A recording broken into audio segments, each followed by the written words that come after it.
بسم الله الرحمن الرحیم ويجوز بيع الطعام والحبوب مكايلة ومجازفة.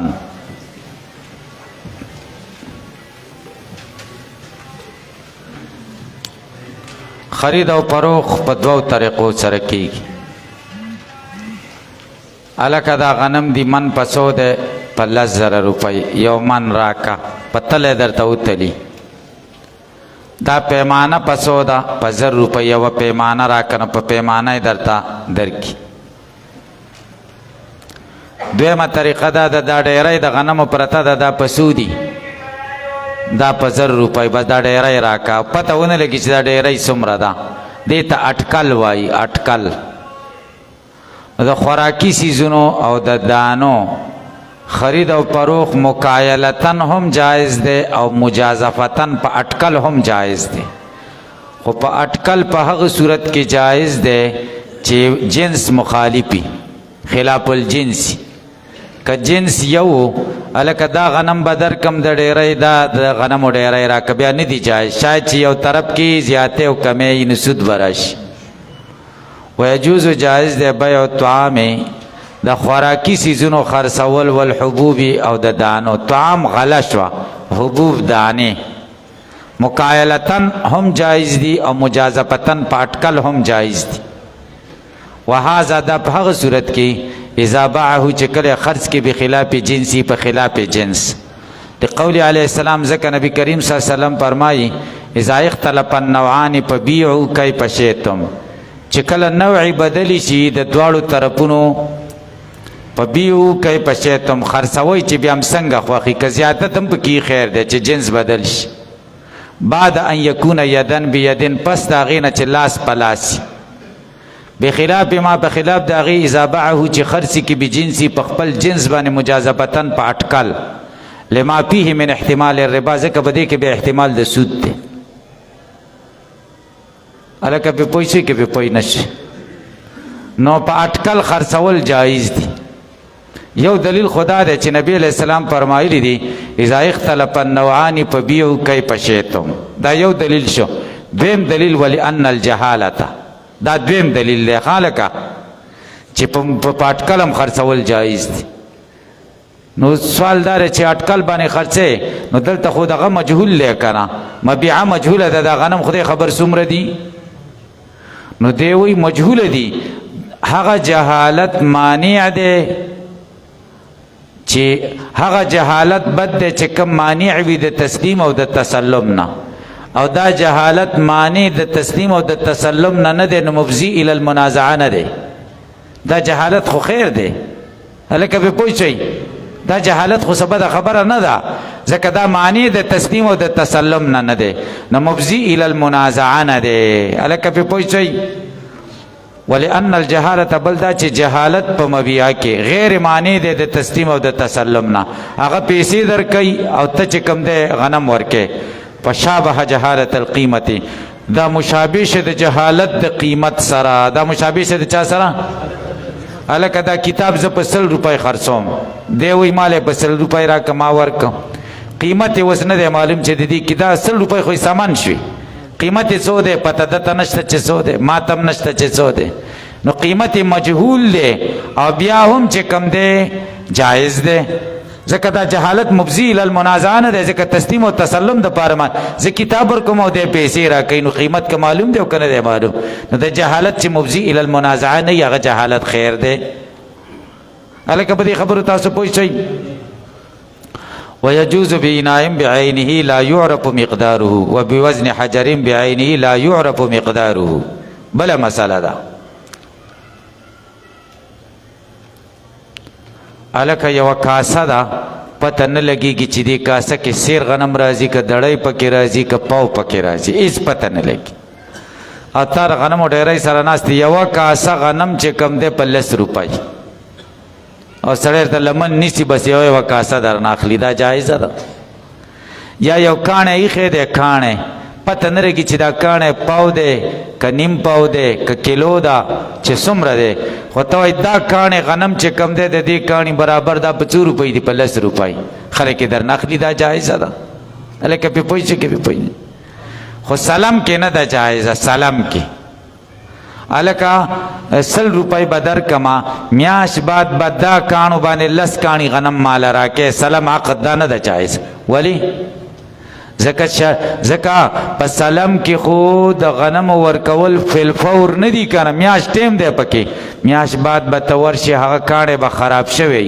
هغه به وړو کې کانه کې دی پاغي بلس کانی غنم تعالی درکې او تب وای هغه دومره کانه وو نو پاغي کې جګړه راځي کنه الکه په پوي شي او پورن چې دی اخلي کنه خو پورن تعالی غنم درکې نو جګړه پکې نه راځي کنه ځکه پاغي کې خود تسلیم فورن دی کنه او په سلام کې خود تسلیم فورن نه دی نو جګړه پکې راځي یا تا په کاسه اخیسته دی دومره کاسه باندې خو کاسه تی راډکه کې او درب کې بل براډکه کې درب کې او ته په پیسې ورکې نو د کاسه هلاکت خو نادر دی کنه کم دی او چې میاش بعد سلام ور سره وکړي راځي نو د کاسه هلاکت نادر نه دی شاید چې ته راځي کاسه بدل کړي یا هلاک شي یا بل راوړي ته به هغه دومره وا او هغه به وای دومره ونه جګړه به پکې جوړ شي الکه تاسو په مسله خو پوه شئ ويجوز جائز ده خرڅول د خوراک او د دانو بإناء پلوخي بعینه چې معلومي معینی لا یعرف مقداره اندازې نه معلومه وبوزن حجر او په وزن د کانی بعینه معین لا یعرف مقداره چې اندازې نه معلومه لأن الجهالة لا تفزي إلى المنازعة ځکه جهالت په دې کې نه مفزي کېږي جګړې ته ولې لما د دې وجنه انه يتعجل فيه التسلیم د دې وجنه چې تسلیم پکې پوري دی د غنمو د مبيعي ورکول پکې پوري دي فينظر هلاکت د دې کانی یا هلاکت د دې لوخي نادر دی قبله مخکې د تسلیم نه الکه په پوښي د تسلیم نه مخکې نه هلاکیږي چې هغه خلاق شي ته وایي چې دومره و هغه وایي دومره و ځکه ته فورا تسلیم کیږي بخلاف السلام په خلاف د سلام پکې نه کیږي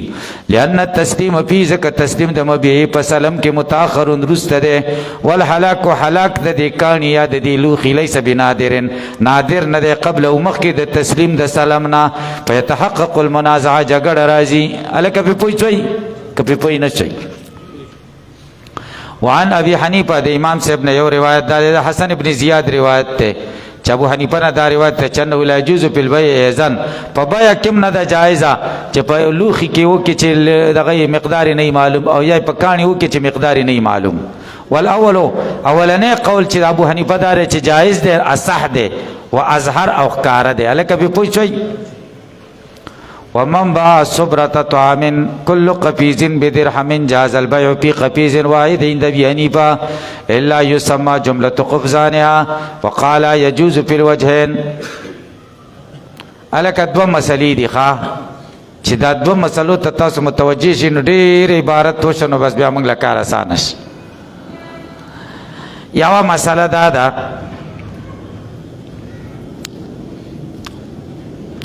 یو سړی و ډیرای د غنمو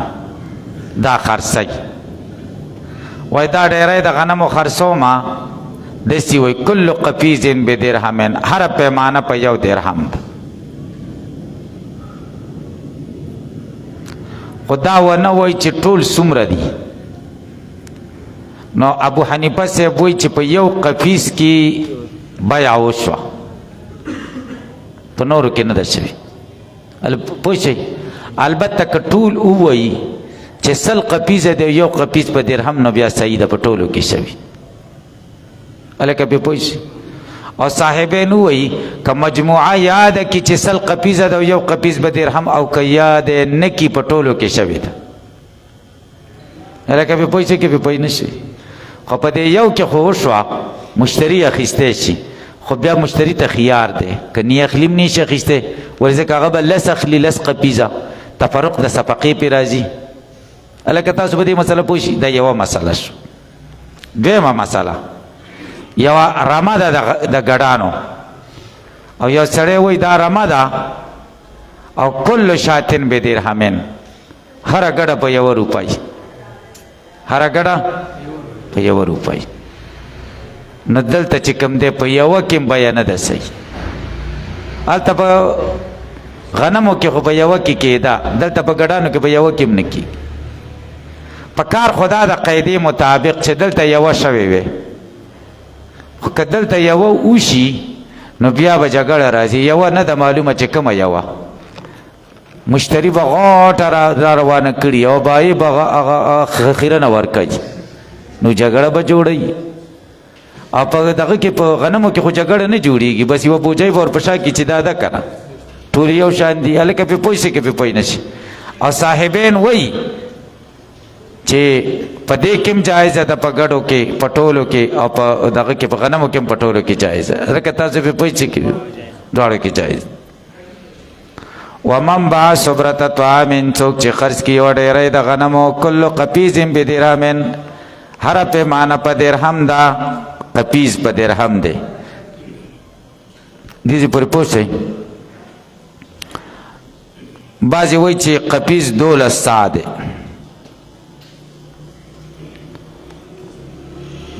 جاز البيع جائزه ده خو بی قپیز واحد په یو قپیز کې عند ابي حنیفه الا يسمى جمله قفزانها مگر که یاد کی مجموعه قفزان چې ټول سو قپیزونه دي دا یاد کی نو بیا په ټولو کې صحیح ده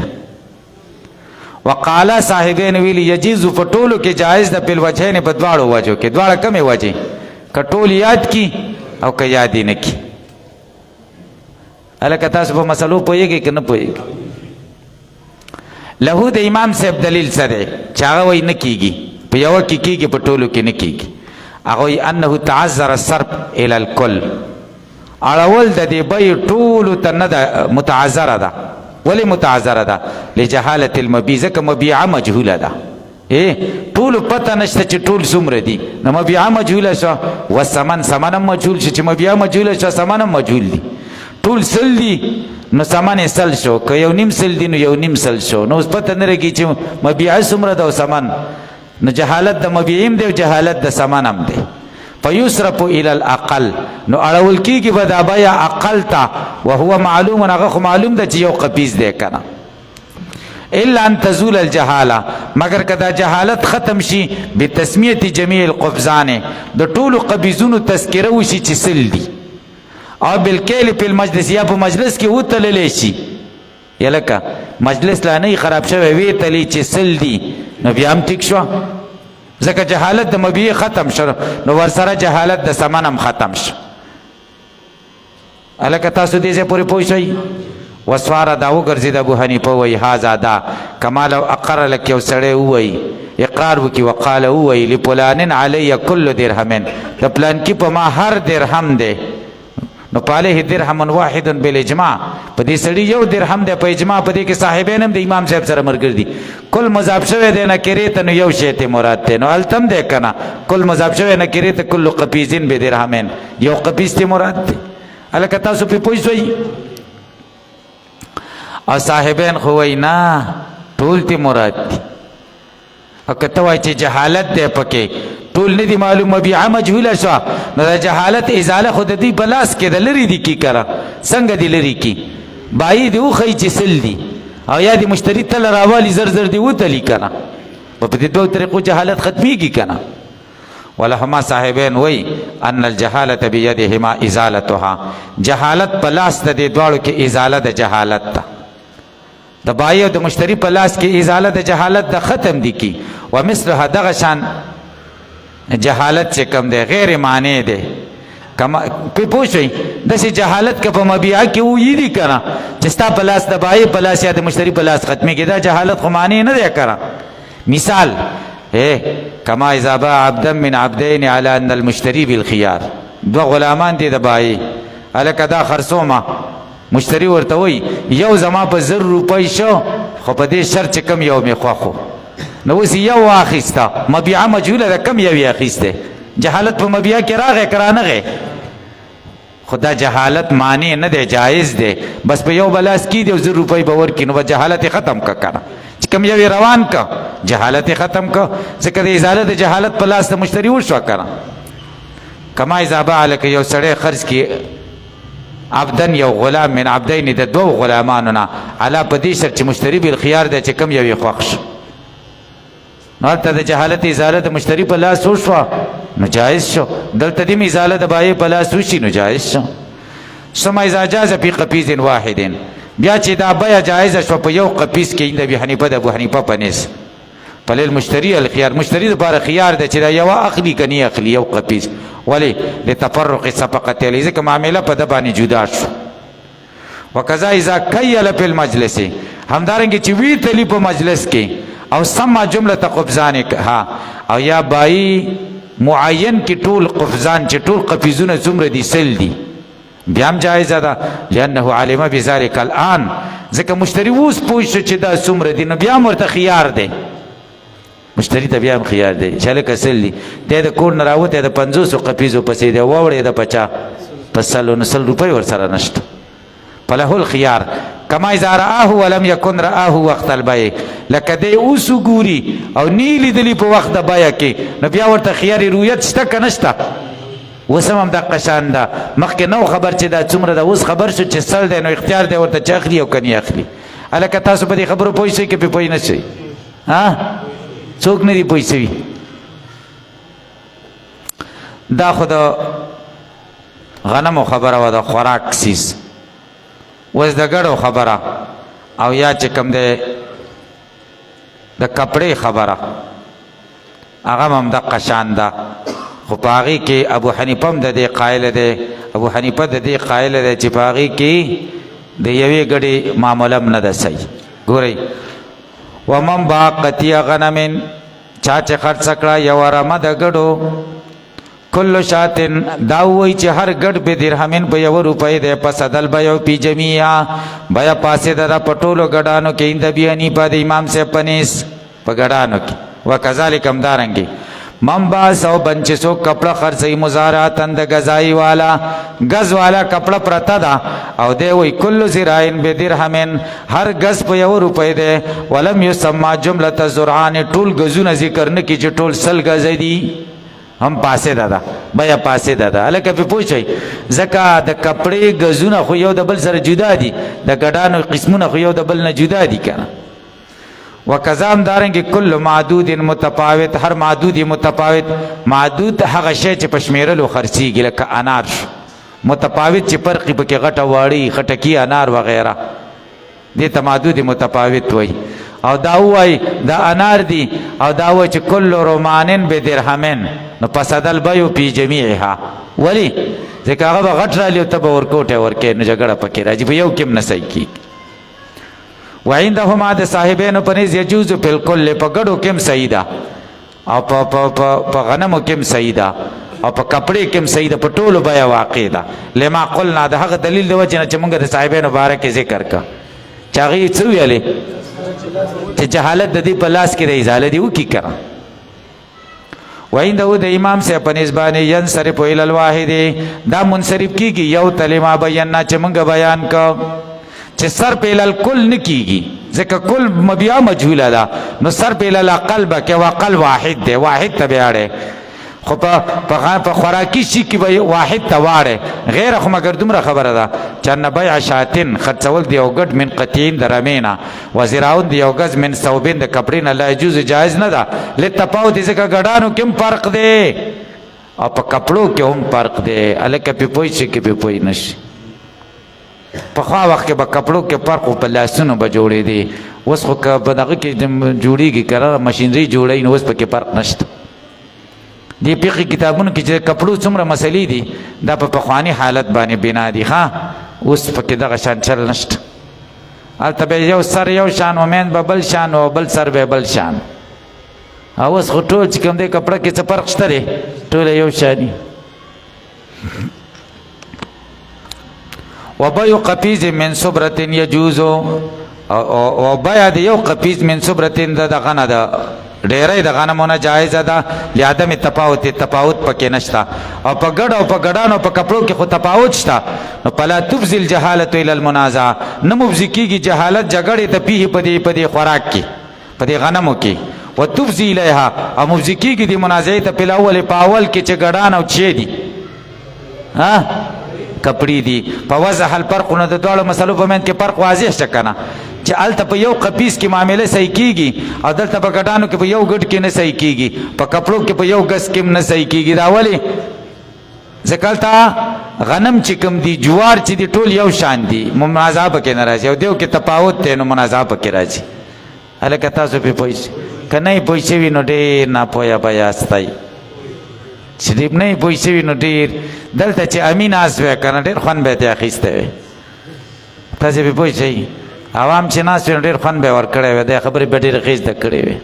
تاسو پې چې نه پوهېږئ نو زه څه وکړم تاسې پې پوه شئ اوس بله مسله ده ومن ابتاع صبرة طعام على انها 100 قفیز ب100 درهم بس کومه سبق څنګه